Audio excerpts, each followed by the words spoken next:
ఒక్కసారి కొమ్మూరి గోల్డ్ కి కాల్ చేయండి. తాకట్లో ఉన్న మీ బంగారాన్ని విడిపించి మార్కెట్ ప్రైస్ కి వాళ్ళు కొనుక్కుని మిగతా డబ్బులు మీకు ఇచ్చేస్తారు.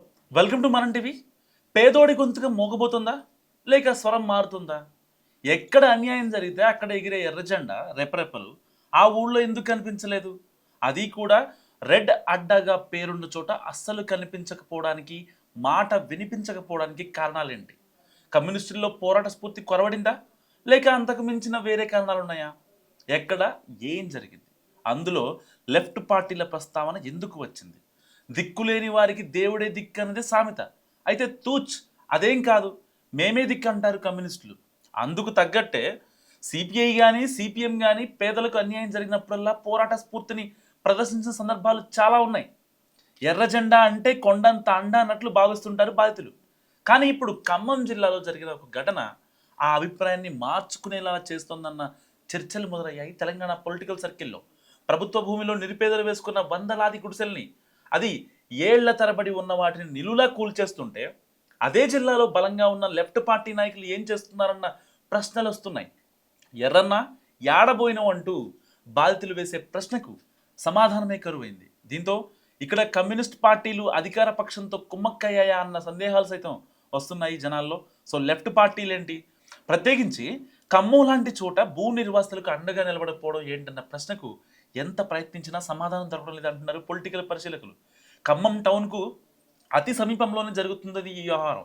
ఆక్రమణలకు గురవుతున్న కొందరు బడాబాబులు తప్పుడు రిజిస్ట్రేషన్ పత్రాలతో అవి మా భూములేనని క్లెయిమ్ చేసుకుంటున్న చోటే జరుగుతుంది ఈ వ్యవహారం. పైగా ఇక్కడ భూదాన్ భూముల్లో గుడిసెలు వేయించింది కూడా మరో లెఫ్ట్ పార్టీనే. సో గ్రామీణ పేదల సంఘం తరపున నిరుపేదలంతా కలిసి 2018లో ఇక్కడ గుడిసెలు వేసుకున్నారు. వాటి మధ్యనే తమ కష్టార్జితంతో ఉంచి రూపాయి పోగేసుకొని సొంతంగా రోడ్లు వేసుకున్నారు. ప్రభుత్వమే ఇక్కడ కరెంట్ కనెక్షన్లు మంజూరు చేసింది. 8 ఏళ్ల కాలంలో కొన్ని గుడిసెలు ఇళ్లుగా కూడా మారాయి.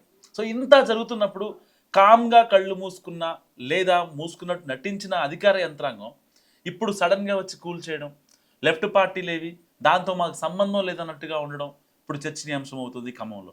ఉన్నట్టుండి సడన్గా ఈ కూల్చేతలు ఏంటని అంటే కొంతకాలంగా అక్కడ భూమి విలువ పెరుగుతుందన్నదే సమాధానం.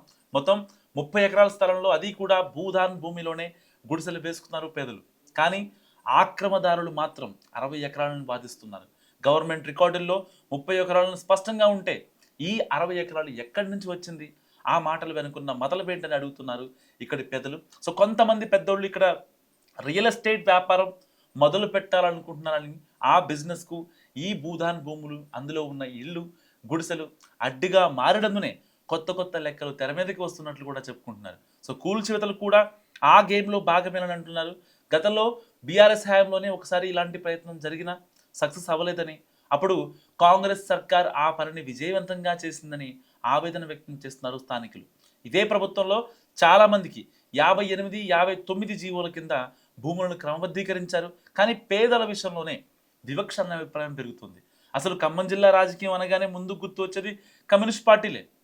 భూ పోరాటాలు చేసి పేదల కోసం సాధించి పెట్టిన ఇక్కడి చాలా కాలనీలు, బస్తీలకు ఆయా పార్టీల నాయకుల పేర్లు పెట్టుకున్నారు కూడా. అలాంటి చోట 8 ఏళ్లుగా ఇల్లు కట్టుకొని ఉంటున్న వాళ్ళని రోడ్డున పడేస్తే సిపిఐ కానీ సిపిఎం కానీ ఇంకా ఎంఐఎం పార్టీలు కానీ ఎందుకు స్పందించడం లేదన్నది బిగ్ క్వశ్చన్. చివరికి అప్పట్లో ఇక్కడ గుడిసెలు వేయించిన పార్టీ కూడా రియాక్ట్ అవ్వకపోవడం ఏంటో అర్థం కావట్లేదు. సో అసలు ఎవరూ రాకుంటే బాగోదన్నట్టుగా మొక్కుబడిగా నలుగురిని పంపి పోలీసులతో అరెస్ట్ చేయించారన్న విమర్శలు సైతం ఉన్నాయి. సో వీటి చుట్టూ కొందరు ప్రజాప్రతినిధులు, వారి బంధువులు భూములు ఉన్నట్లు చెప్పుకుంటున్నారు. సో ఈ ఎపిసోడ్ తర్వాత కొన్ని కొత్త డౌట్స్ వస్తున్నాయంటున్నారు పరిశీలకులు. మొత్తంగా కమ్యూనిస్టుల్లో పోరాట పటిమ తగ్గిందా, వాళ్ళు పీడిత ప్రజలకు దూరం అవుతున్నారా లాంటి ప్రశ్నలు ఎర్రనలే సమాధానం చెప్పాలి. సో మీరేమనుకుంటున్నారో మస్తు కామెంట్ చేయండి. చూస్తూనే ఉండండి మనం టీవీ.